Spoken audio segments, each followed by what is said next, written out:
All right, so if you just worked through that section and noticed that your screen looked quite a bit different from mine, that's okay. Let's talk about what some of those differences look like. Since recording the course, Power BI has gone through a number of updates that have changed the look and feel and functionality of the platform. So the first thing you'll probably notice is a view like I'm showing here. We've got this default light mode, which is very bright and airy and light, compared to the default dark mode when Power BI was first released, which had a lot of blacks and dark grays. Now, that was just a purely stylistic change, so nothing really to talk about there. But where we do see some additional differences is inside of that relationship view, which is now called the model view. So the first thing you've noticed, I'm sure, is the addition of these two new panes here called properties and fields.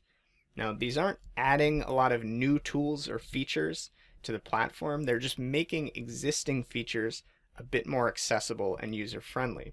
So now I can select objects from my model, either entire tables like so, or individual fields, either from the model canvas or from the field list here on the right. And as I do so, I have access to different properties that I can customize right here, like the name, synonyms, description, whether or not it's hidden from report view, and I've got advanced features or properties that I'll walk through as well. So table name speaks for itself. Synonyms, these are automatically generated. They don't really mean much in the desktop environment, but if we were to publish this file to Power BI service online, they've got some great features there like natural language questions, which allow users to actually type in questions to retrieve information or insights from their model.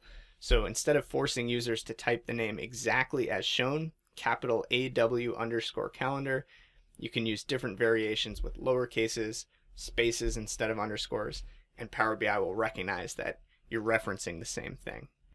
And then down here in the advanced options, you've got storage mode, either import, direct query, or dual. Now, this is a little bit outside the scope of this course, but just in a nutshell, to give you a sense of what the difference is, import means that you're grabbing data from your source and actually loading that data into the Power BI environment.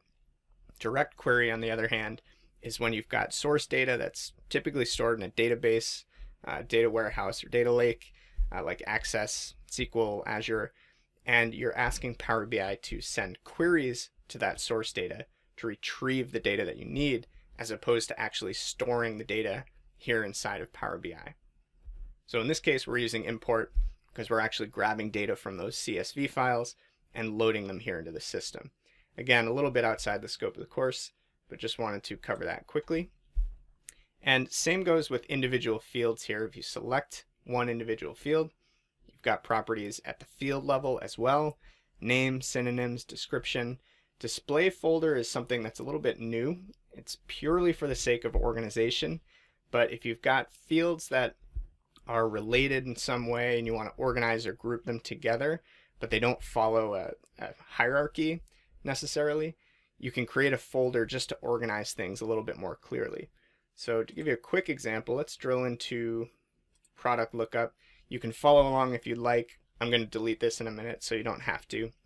But let's say we want to take the model name, the product color, the product name, and style, for instance, and put those into one folder. This is something that's new with this view that I couldn't do before, which is I'm going to select a field, hold Control, select the others, like description, name, style, just kind of arbitrary, but let's grab those 5. And I've multi-selected those, and I can say let's throw those into a display folder called product detail. Press enter. Boom, we've got that new folder right there inside of our product lookup table containing those 5 fields. And that change carries through the entire platform. So jumping into the data view, there's that folder I just created. Let's go back to model, and then getting rid of it is just as simple. Right click, delete from model. It won't get rid of the component fields, it just gets rid of the folder containing them. So nice little organizational feature right there. Again, you can hide multiple fields from view in one sweeping pass, one go, instead of right-clicking each field individually like we used to have to do. And then you've got formatting options here as well. So data type, data format, Let's actually select a numerical field as well, like order quantity. You can see order quantity is a whole number. You can change the percentage or thousand separator formatting.